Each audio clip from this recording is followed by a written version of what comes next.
కొన్నింటికి expiry date ఉంటుంది.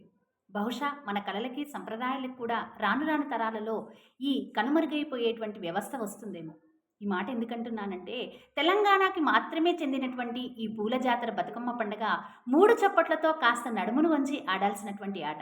కానీ దీన్ని మనం దాండియాలు, కోలాటాలు అనేటువంటి పేరుతో ఆ సాంప్రదాయం పాతగా వస్తున్నటువంటి వెనకటి తరాన్నుండి మనం అందిపుచ్చుకున్నటువంటి ఈ సాంప్రదాయాన్ని రేపటి తరానికి అందించే ప్రయత్నం చేయట్లేదు. దయచేసి మనమాడదాం, మన పిల్లలకి నేర్పిద్దాం. విదేశీయులలో ఉండేటువంటి వాళ్ళు కూడా మన బతుకమ్మ సాంప్రదాయాన్ని వాళ్ళు కొనసాగిస్తున్నారు. మనం ఎందుకు మర్చిపోతున్నాం?